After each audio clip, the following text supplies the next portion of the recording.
So 2024 is the year where Teenage Mutant Ninja Turtles is turning 40, and they're doing all kinds of celebrations for it.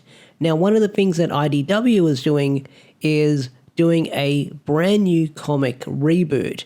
Now, I've always struggled to get into the Teenage Mutant Ninja Turtles comic books, even the original ones, mostly because they're hard to find and I don't know where to begin, and the IDW, I guess, comic book line just keeps rebooting. There was the Mirage books as well. I honestly don't know where to start with these books, so it's kind of hard for me.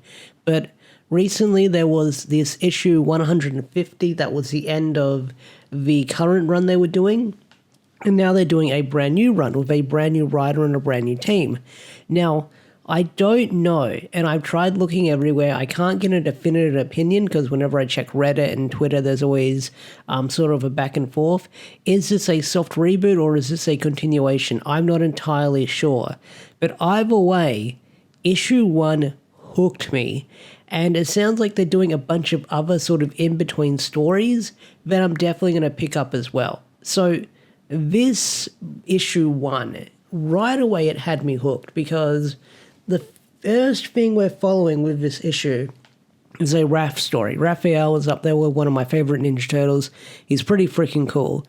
And the first thing you see within the first couple of pages is Raph's in jail. And that first 2 pages I saw when I turned the page and I saw Raph in the prison cell, I was like, holy shit, how did we get to this point? And I just kept reading, and I kept reading. And we don't really get a definitive answer why he's in jail. We just know he's in there for some reason. Now, apparently there's going to be some sort of like spin-offs that IDW is doing. One's going to be a Night Watcher comic. I don't know if that's going to be Raph as the Night Watcher, like in the 2007 TMNT movie, which I freaking love, which I'll get into in a bit because that's giving me vibes with what's going on with the team here. But it's also going to be like another sort of split run series. I believe it's going to be like a Casey and Karai story.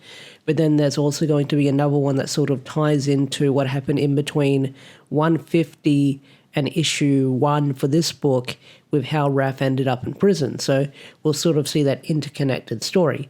But the artwork for this comic is really freaking great. Like the artist for this book is done by Joelle Jones, and the writer is done by Jason Aaron, and the colors are done by Rhonda Patterson, and the letters done by Sean Lee. Like a bunch of talented people are working on this, and I can see right from the get-go. And it's the freaking artwork that sold me, especially like that first panel, well, not first panel, but that panel you get where you see Raph at the sort of like the lunch table in the prison. He's just eating his food. That might be the thumbnail. You never know. But I enjoyed this issue because most of it is sort of Raph's inner monologue, sort of talking to himself throughout the issue. You do get some cool action scenes here and there, like you have this one scene where the inmates are escaping and Raph beats him up and sort of brings him back up. And then there's this relationship with the warden where the warden's like, don't you forget why you're in here, boy. And we don't know why he's in there. That's the thing. I thought we'd actually get some explanation on why he's in prison, but we don't get that at all. But things really pick up, and spoilers, things really pick up near the end where you have one of the jail guards murdered and Raph goes in to investigate and he's surrounded by the Foot Clan and he gets into a fight with the Foot Clan. He's using like the police batons as weapons, which is really cool. I really like that fighting style that they did for him because he doesn't have his size. And then when he goes to check on the warden has been murdered with a pair of sais. So Raph has been set up by the Foot Clan, and it looks like he's probably going to get thrown into confinement, solitary, probably worsening his sentence. I'm not entirely sure, because the warden's dead. That's not looking good for him.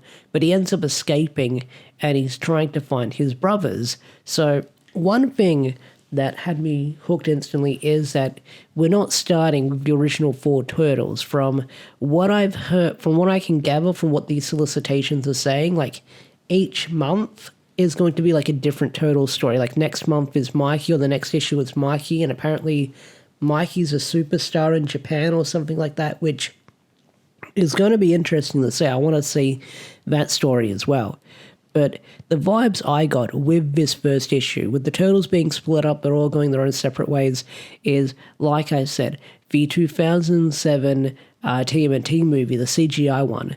I really enjoy that movie. That's a lot of fun to watch. I really enjoy putting that on whenever I get the chance and watching it. A lot of fun. But in that movie, you had the Turtles splitting up and all doing their own separate things, and then they sort of get back together. They're the vibes I got with this issue. And this comic book run, and I can't wait to see where it's going to go next, because I really enjoyed this first issue, especially like all the Raph dialogue we got. I know it's like mostly inner monologue, but you kind of get the mindset of Raph where he feels like this is where he belongs. He feels like he belongs in prison. He says that he misses New York City, he misses the pizza, he misses like hanging out with his brothers and exploring the sewers and abandoned subway tunnels, but he says that jail makes him feel at home. This is where he belongs. So I kind of want to see what Raph did to get himself thrown into prison, to see why he's got that mindset. And one thing I'm sure you're asking while we're like 6-7 minutes into this video, is this a good jumping on point for a new reader? I want to say yes, because a lot of the marketing is throwing it that way, and this first issue I jumped into and I was like immediately hooked right away. And one of the things they said is like, oh, go back and read 150 to understand how we got here. I read 150 and I was very confused. There was multiverse shenanigans. Venus de Milo was there for some reason. I guess like the IDW comics turned her into a cooler character than what Next Mutation did, which I might have to read that run. It's only 150 issues. I'm sure if I find like the trades or the hard covers or something like that, I can probably like binge that run if I get the chance or I get around to it. Because I wouldn't mind checking out how we got here, because I was very confused. But how that book ended, it seemed like they were sort of doing a reboot with how that comic ended. I don't want to spoil it, but Circle of Life goes on. That's the vaguest thing I'll just say with the Turtles. But this first issue was freaking fantastic. Like the writing, the artwork, the story it's setting up. Also got to mention there's also a bit at the end of the issue where you have one of the... I'm jumping around because I'm looking at this on Kindle now while I'm recording this. I'm doing it live. But the issue ends after Raph escapes and runs through the sewers hoping that he can find his brothers. You've got New York City, and you have this politician being arrested. And it looks like there's this character called Hale, and he's working with the Foot Clan because he says, oh, you can tell the Foot Clan in Karai that New York City is ours. So what's going on there? No idea. There's some corruption in New York City with the Foot Clan and the politicians, so that's going to be an interesting thing to see with everything going on. But yeah, it looks like the police force they've got is corrupt, and the politician is corrupt, and the Foot Clan's working with them, so we'll see what's going on. But overall, really good, fantastic first issue.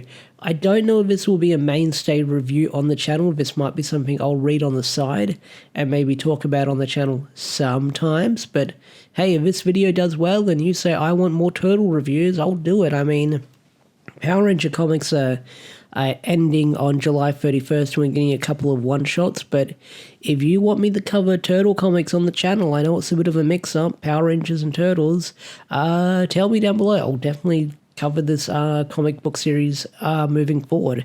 If not, like I said, I'll read it in my off time, and it'll be something I read, but I'll probably tweet about or Instagram about or threads about. But yeah, if you want me to talk about this comic book on the channel, please tell me, and I will talk about it. That is for sure. But anyway, this comic, really freaking good. I might actually have to get the first 4 issues. There's so many variants, so many expensive variants, but they look so cool. But this first issue, really great. Really freaking great. Really solid. Pick it up while you can. And I'll see you guys later. Peace out. Take care. Bye.